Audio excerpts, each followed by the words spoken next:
Hello, my name's Magnus, and this is an audio podcast recording and YouTube file to accompany the article on familytreescotland.co.uk and familytreeengland.co.uk for tips on researching your family in graveyards. Now, one of the best ways to help grow your family tree is to look at headstones in churchyards where your ancestors have been buried.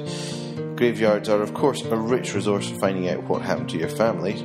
Church records and census browsing can give you a lot of the facts, but that extra facet or personal statement on a gravestone will give you an extra insight, and it's something that you will just not find anywhere else. They're also particularly useful for filling in the gaps between censuses, so that 10-year spread of time where you don't get any information from those census records, and otherwise you'd be going for registration of births, deaths and marriages, but headstones again can also give you that information. They also give you a clear understanding of accumulation of deaths that may have occurred.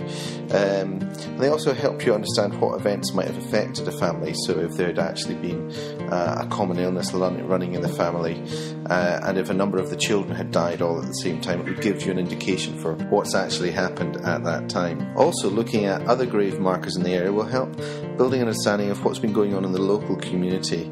And they also give you an idea of how wealthy your family may have been, just by the quality of the stonework, the detail on the stone as well. So lots of interesting facts and information that you can only get from gravestones rather than anywhere else. Now, to actually locate your ancestor's grave, well, the first thing to do would be to establish where the family stayed. Now, this can obviously be drawn from census records, and that will tend to give you an indication of the district or the parish that they were in. Ancestry.co.uk or findmypast.co.uk will have census records relating to that, and in Scotland you can look at the Scotland's People website.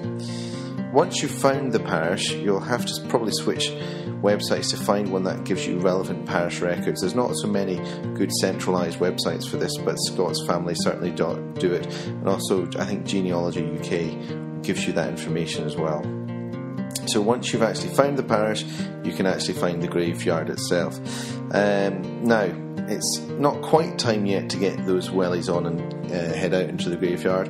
One of the things that you can do, rather than necessarily do all the legwork yourself, is actually see about local history societies, because a lot of these gravestones have been photographed by local societies, and you can, if you can locate those good societies, then you can perhaps even ask somebody if they'd be interested in going along and having a look at the gravestones, or to see whether or not there's anything online that would help you see these graves without necessarily going to the site yourself. I myself had something that I was trying to sort out with what had happened to somebody in my family tree, and as a result of putting a posting on a bulletin board, somebody went along, checked out the gravestone and sent me a photograph of it, which saved me a huge amount of hassle, and I was very grateful for that.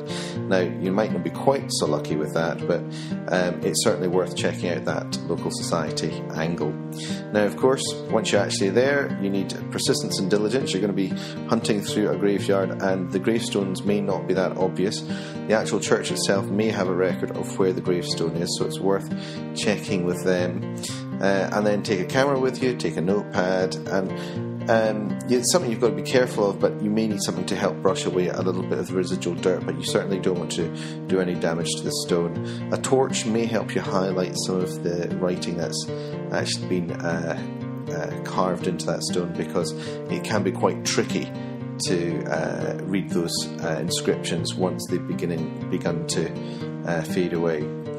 And of course, some cosy gloves, especially if you're hanging out in the deepest, darkest moments of winter in the UK. Warm gloves are essential. So good luck in finding your ancestors in the graveyards, and do let us know how you got on.